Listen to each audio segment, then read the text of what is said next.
Welcome to Senior Speak New Hampshire. I'm your host, Dan Wise. I'm also a volunteer for AARP, and they are a sponsor of this show and a supporter of Concord Community TV. Today's topic is caregiving. We'll be looking at some recent statistics on how many people are providing care and what kinds of care, usually to family members, because we'll be mostly talking about unpaid family caregiving today. We'll also talk about what we can do to help each other in what is a fulfilling, demanding, expensive, and important activity.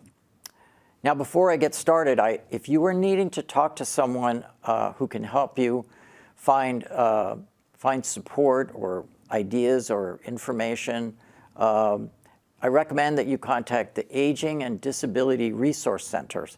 They previously were called ServiceLink. That's operated by the New Hampshire Department of Health and Human Services.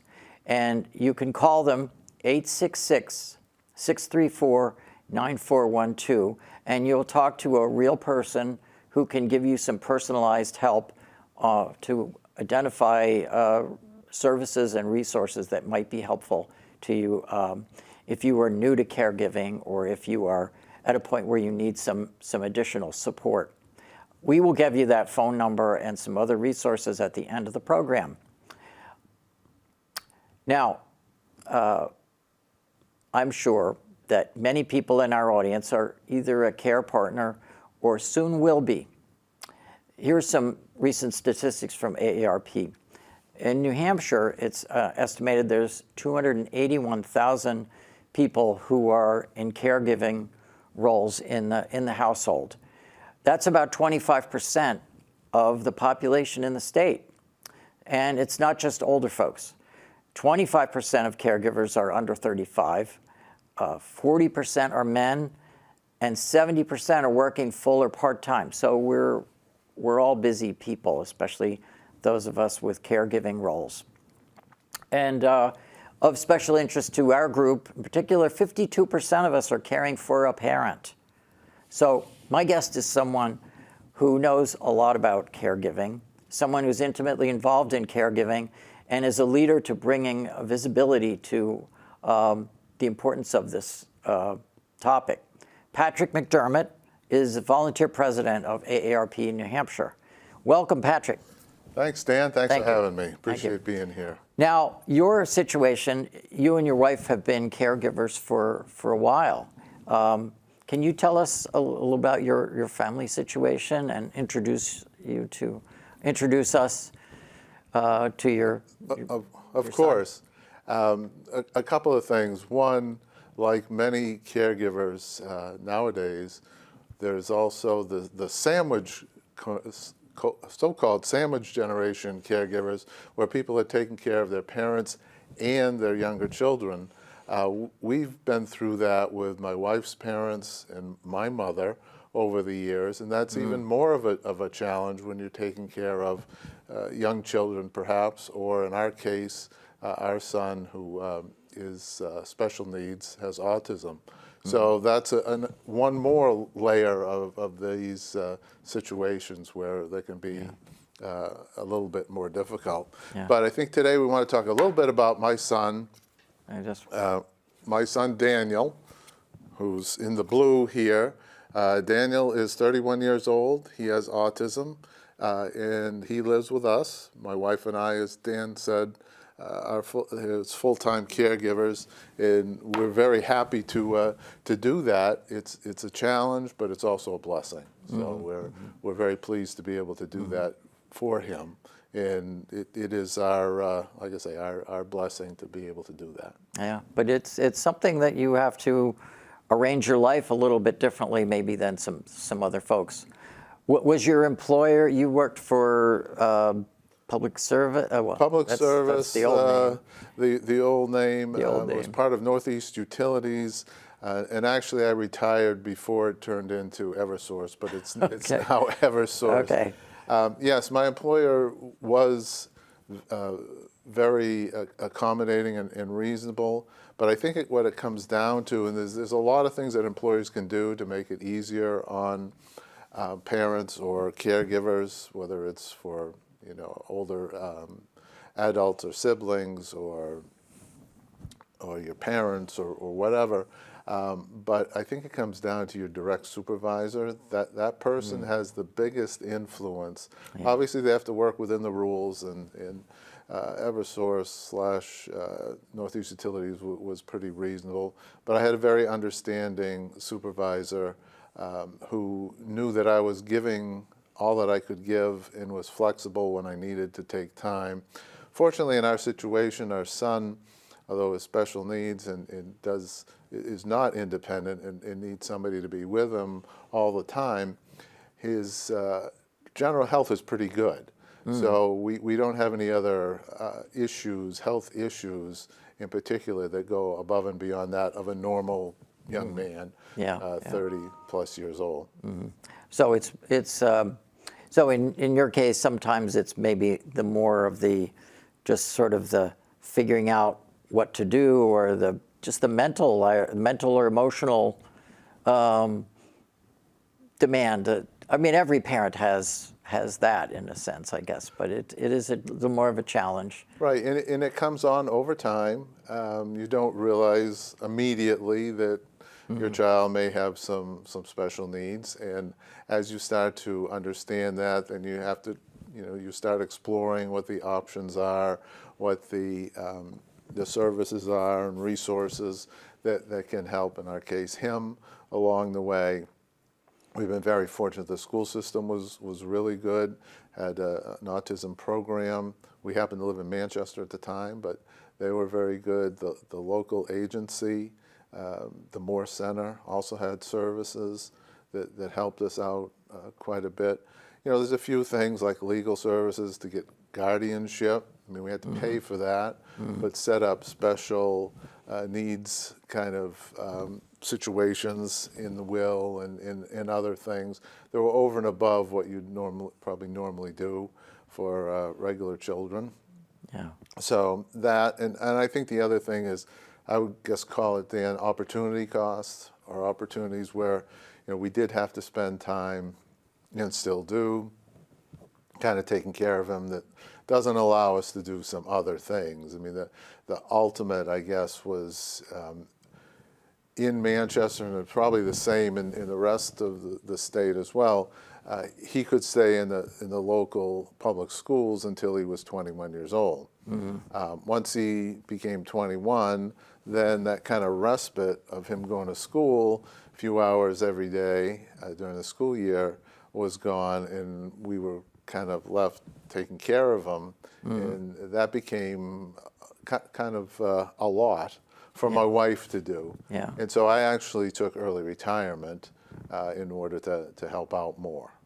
Yeah, and that's where you are in the situation that a lot of caregivers face, where they suddenly have an added, in this your case it wasn't sudden, but it was, you had an additional set of responsibilities, and you had to kind of look around and find what's available, what works for your loved one, and make it happen. And I think that's the thing that all caregivers have to deal with in some way or another. There is a lot out there, but it doesn't always match up, or you just don't know about it. Yeah, there are a lot of programs, there are a lot of resources, and people have been very helpful along the way in specific things. And the organization that you talked about, I think of them still as ServiceLink, but they probably are the most comprehensive. That would be the first place to start on any level, whether it's a child or a parent or whatever. Start with them. The ADRCs. I keep, I come across that jargon, and I always have to try to remember it and just remind folks that it's a great first place to go, and their website.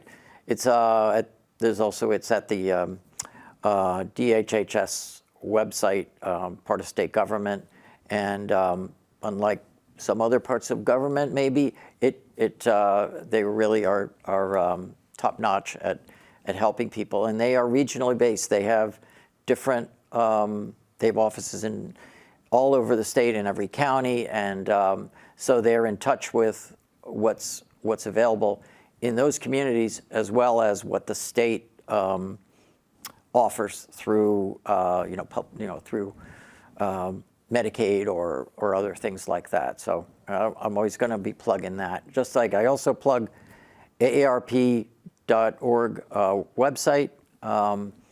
You can go to that website for this topic or many others, and we'll talk about that at the end as well. One of the things that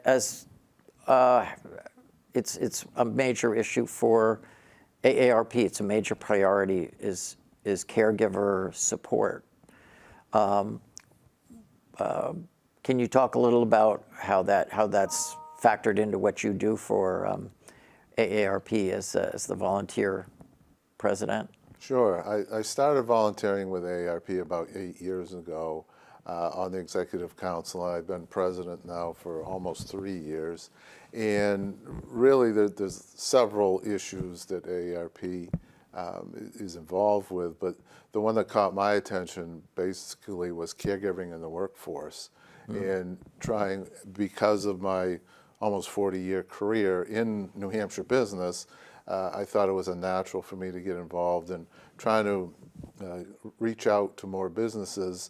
The pandemic kind of put a little bit of a hold on that, but I know we're still trying to do that in many ways, just so people understand the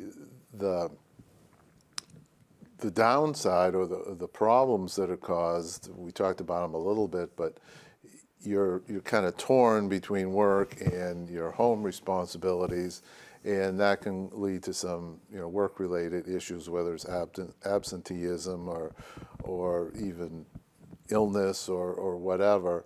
And if a company is more attuned to caregivers and has certain programs in place, or at least aware of it, that can really be a benefit for the organization particularly in times where workforce can be pretty tight and you don't want to lose good workers. Either they have to take time off or, as I did, leave the workforce. Yeah, that's right. And there is, AARP is also working on trying to ask, I volunteered with the last presidential campaign, and one of the questions that we were asking all the candidates as we did voter outreach was asking the candidates what they thought the government could do to better support caregivers, because there's a financial impact. Again, this is from some of the AARP research. 80% of caregivers pay out of their own pockets to help with caregiving needs, averaging $7,200 each year, or 25% of their income. In New England, 44% of family caregivers report financial setbacks, taking on debt, draining savings, or struggling to afford the basics. And 70% of our region's caregivers are working at least part-time, full-time or part-time. And so, as we talked about, there are sometimes competing demands on your time. You spend a lot of time talking and listening to people who are concerned about caregiving. What are some of the things that you've heard when you go around as a AARP volunteer? We talk about family caregiving, and it's not an isolated issue. It bleeds over or is involved with many other issues. For example, affordable housing. AARP just had worked a couple of years now and successfully was able to get an ADU, accessory dwelling unit, bill through here in the state, so that people can actually add, I'll call it an in-law apartment, but a small apartment or whatever to their home by law, as long as they follow all the right zoning rules in the communities. And that can be a big help for caregivers, either for the person who needs the care to move in, or the person who owns a home can then rent that out and get more money and be able to stay in their home. We also worked on this is a paid caregiver thing, but increasing the reimbursement for Medicare and Medicaid, which anecdotally at least was a big help, what we hear.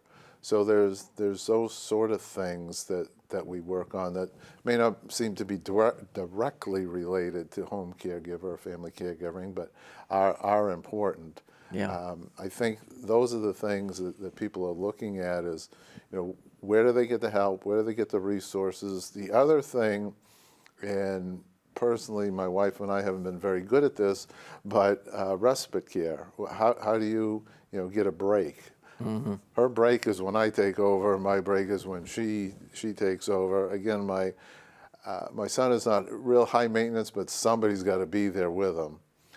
So that can be tough. And just you talk about cost. Fortunately, as I said, our son is healthy, but there are certain things that with someone special needs, particularly autism, he just can't tolerate. And one of them is dental work.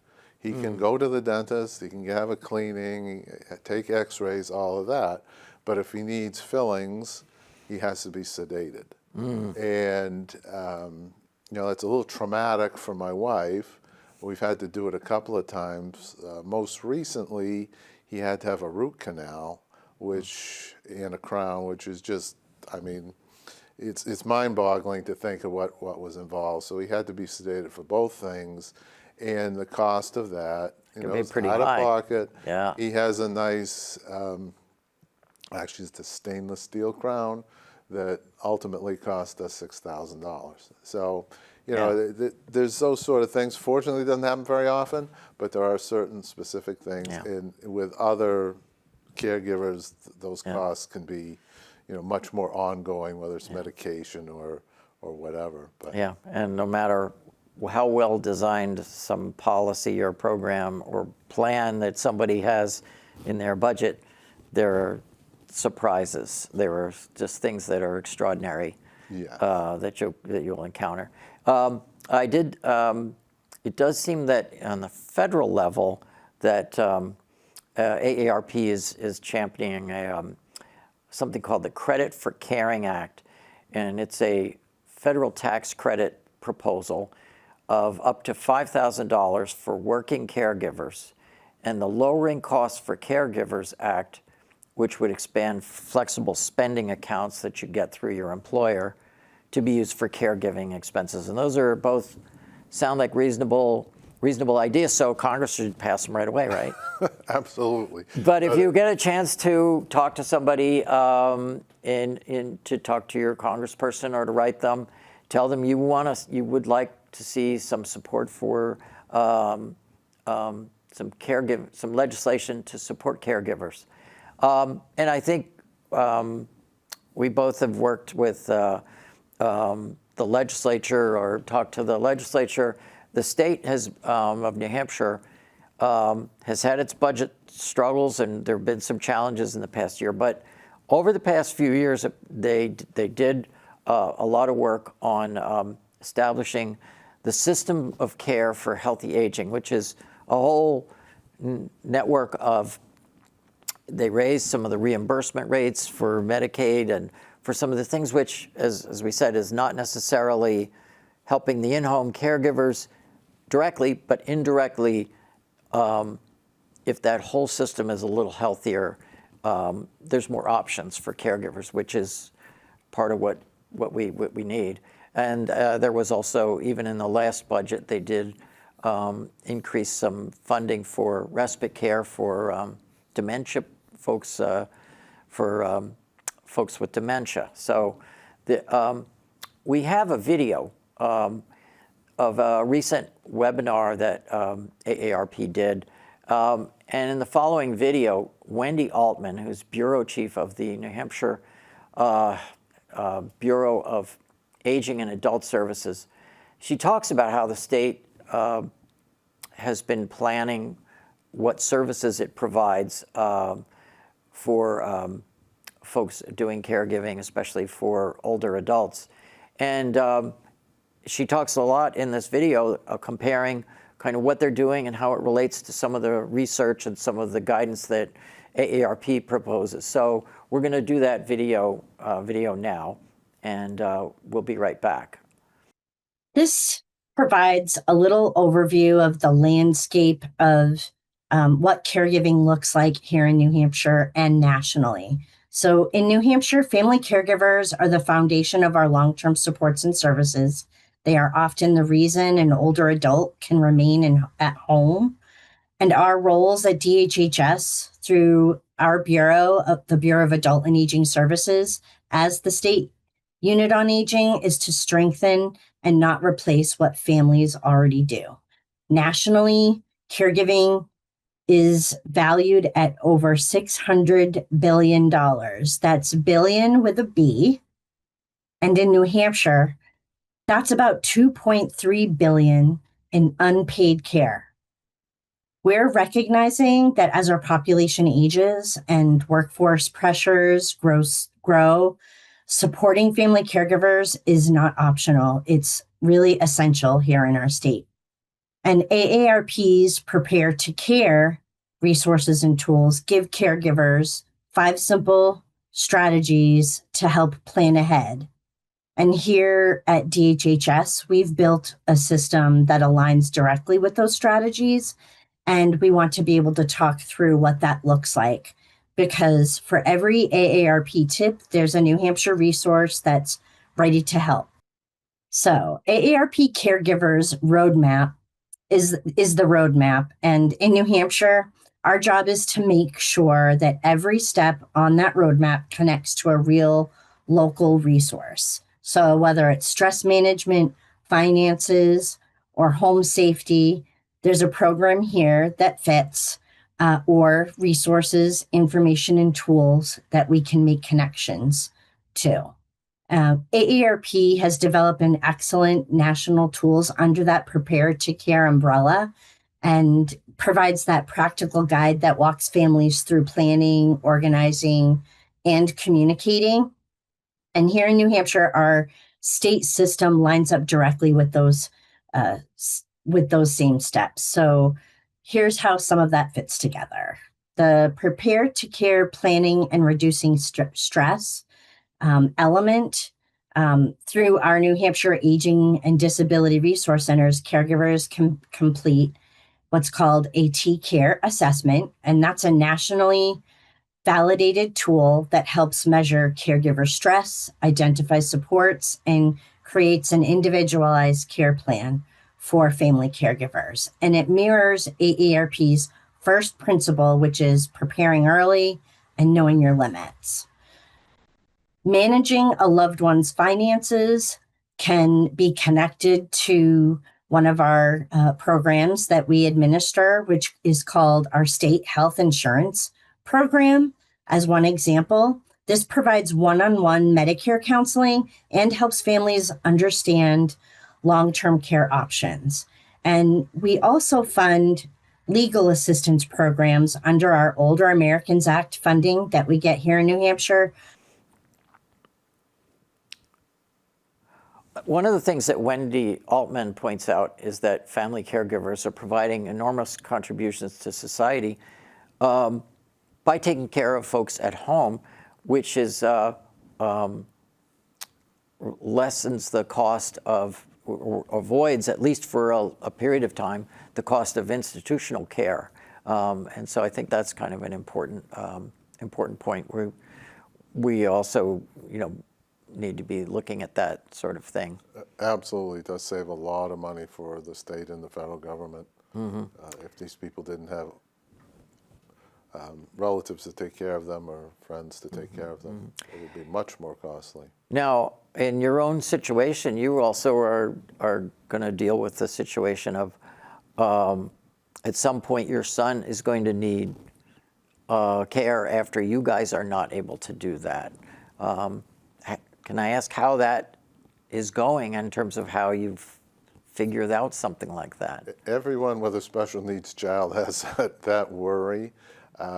We certainly are thinking about it. One of the things that we did 3 years ago is that we moved from a 3-story kind of house into a condo that's a single level, so that we could take care of our son for as long as possible, make it easier on us. Keep you in the community. Right. Yeah. As long as we can.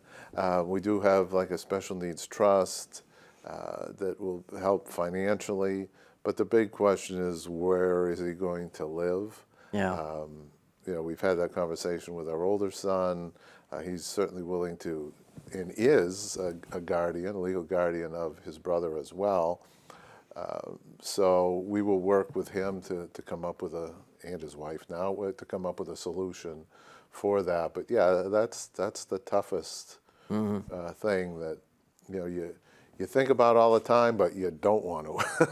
Yeah. You don't want to have to think about that. But yeah, our goal is to take care of them for as long as we can. Yeah. You have even more reason to want to stay, to age in the community, to age in the community, and age in place. And of course, that's one of the things, as you talked about, after asking that question in my mind, I was like, housing. I bet that's going to be the first thing that, one of the first things you're going to be thinking about is what would be an appropriate place for you guys to live in your later years, and also what